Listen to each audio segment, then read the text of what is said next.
যেটা জেনারেল ওয়াকারুজ্জামানের জন্য এই মুহূর্তে রেড সিগন্যাল হতে পারে। সেটা হলো যে মানুষ যা চায় না সে মানুষের পেছনে সেই জিনিসটি ঘুরতে থাকে, আর যারা যে জিনিসটি ব্যাপারে লালায়িত তারা কখনো সেই জিনিসগুলো পায় না। 2008 সনে শেখ হাসিনার জয়লাভ, এরপরে বহু বহু মানুষের মন্ত্রী হওয়া থেকে শুরু করে মন্ত্রিত্ব হারানো, এখানে দেখেছি 99.99% কাজই প্রকৃতির আইন অনুযায়ী হয়েছে, কোনো তদবিরা হয়নি, উত্তেজনক সব ঘটনা হয়েছে। মনেও করতে পারিনি যে একটা মানুষ মন্ত্রী হবে, সে মন্ত্রী হয়ে গেছে। ইভেন ডক্টর মোহাম্মদ ইউনূস আজকের এই পর্যায়ে আসবেন, এখানে প্রকৃতি খেলে দিয়েছে। তিনি কল্পনাও করেননি, তিনি প্ল্যান করছিলেন যে কি করে পালাবেন, কোন দেশে থাকবেন, গ্রেপ্তার যদি হয়ে পড়ে তাহলে কি হবে, ইত্যাদি ইত্যাদি অনেক কিছু। কিন্তু আল্লাহ তাকে সিংহাসনে বসিয়ে দিয়েছে। তো সেনা প্রধান যত বেশি ক্ষমতাকে অ্যাভয়েড করতে চাইবেন বা যতবার তিনি বলবেন আমি এটা চাই না ওটা চাই না, আলটিমেটলি ওই জিনিসগুলো প্রকৃতির নিয়মে তার পিছে পিছে ছুটবে, পিছে পিছে ছুটতে থাকবে। আপনি এই কথাটা লিখে রাখেন, যে আজকে বললাম এই কথাটা লিখে রাখেন, এবং এটাই প্রকৃতির নিয়ম। কিংবা আজকের যে সেনাবাহিনী প্রধান, তাকে তো মূলত এই কাজের জন্য শেখ হাসিনা নিয়োগ দেননি। শেখ হাসিনা যে কাজটির জন্য নিয়োগ দিয়েছেন সেটা তার জন্য বুমেরাং হয়েছে শেখ হাসিনার জন্য। সেনাপ্রধান আজকের এই দায়িত্ব পালন করবেন তিনি সেটা নিজেও চাননি।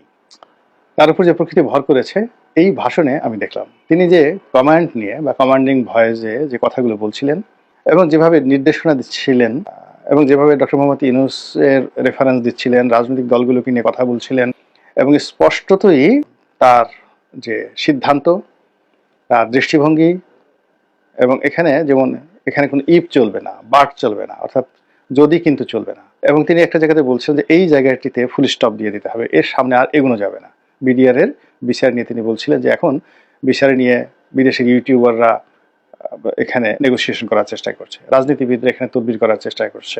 তো বিডিআর সদস্যরা যে নির্মম হত্যাকাণ্ড ঘটিয়েছে এবং সেনা সদস্যদেরকে মেরেছে, এই টোটাল প্রক্রিয়াটা এই জায়গাতেই ডট দিয়ে দেওয়ার জন্য তিনি যেভাবে নির্দেশনা দিয়েছেন, এটি গত 7 মাসে কখনো হয়নি।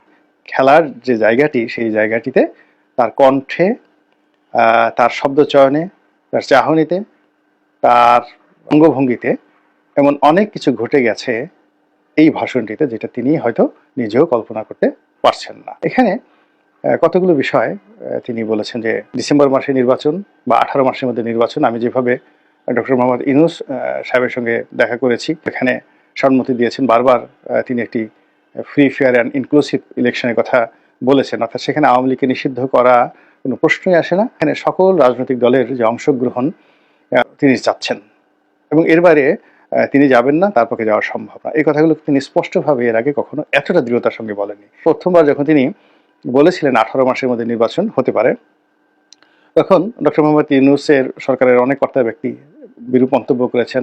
অনেকে তো পারলে এটা নিয়ে সেনাবাহিনীর প্রধানের যে চাকরি থেকে তাকে বাদ দিয়ে দেন। কিন্তু আজকের যে বক্তব্য, সেই বক্তব্যে মনে হলো যে তিনি যে কমান্ডিং ভয়ে যে তার ডিজায়ারের কথা বলছেন, সেই ডিজায়ারের মধ্যে তিনি স্পষ্ট বলে দিয়েছেন যে পুরো রাষ্ট্রের সকল ব্যবস্থা ভেঙে পড়েছে, রাজনীতিবিদরা হানাহানি করছে, মারামারি করছে, এবং তারা যদি এইভাবে করতে থাকে পুরো রাষ্ট্রের স্বাধীনতার সার্বভৌমত্ব ভেঙে পড়বে। আমার 30,000 সৈন্য মাঠে আছে, যেখানে পুলিশ 2.25 লক্ষ, সেখানে 30,000 সৈন্যবাহিনী কিছুই করতে পারবে না, তিনি স্পষ্টভাবে বলে দিয়েছেন।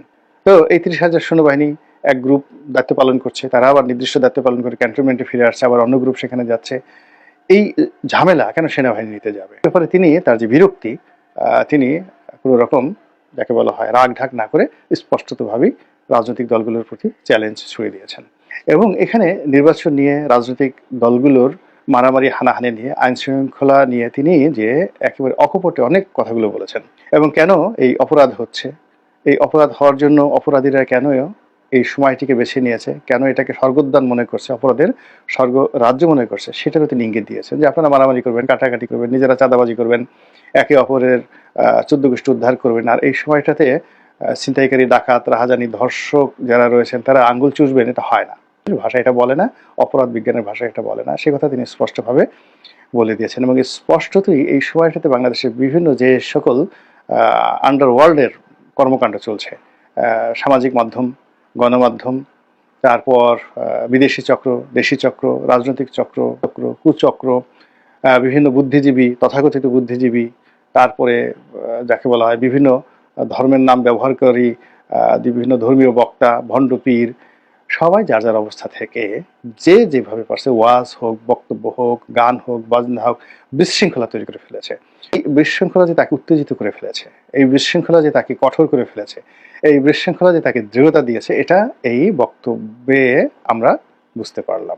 এবং তিনি যে সতর্কবার্তা দিয়েছেন, আমার ক্ষুদ্র অভিজ্ঞতা নিয়ে আমি বলতে পারি তার সেই সতর্কবাণী কেউ শুনবেন না।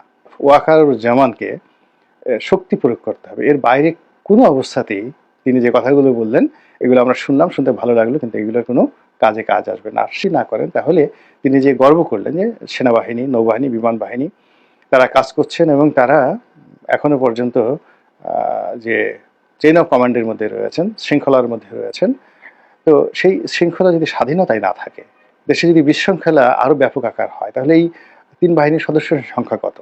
সকলে ২ লাখ মানুষ তো চেইন অফ কমান্ডে থাকতে পারবে না। এমনকি তারা মানে ক্যান্টনমেন্টের মধ্যে যদি দরজা বন্ধ করে নিজের এলাকাতে সমস্ত কামান, বন্দুক, তারপরে শস্য, এন্টি মিসাইল, সে যাকে বলা হয় এয়ারক্রাফট মিসাইল, যে সকল মারণাস্ত্র রয়েছে সেগুলো যদি চারিদিকে তাক করে রাখেন, তবুও তারা রক্ষা পাবে না। এর কারণ হলো সবচেয়ে ইফেক্টিভ, মধ্যপ্রাচ্যের ইফেক্টিভ বাহিনী ছিল সাদ্দামের রিপাবলিকান গার্ড। ১০ লাখের ছোট্ট একটা দেশ ইরাক, সেখানে ১০ লাখ সেনাবাহিনী ছিল এবং এর একটা বিরাট অংশ ছিল রিপাবলিকান গার্ড। দুর্ধর্ষ সেই রিপাবলিকান গার্ড সম্পূর্ণ কিন্তু ভ্যানিশ হয়ে গেছিল এবং সেই রিপাবলিকান গার্ডদের দিয়েই কিন্তু আইএস তৈরি করা হয়েছে আমেরিকা এবং ইসরায়েলের মদদে।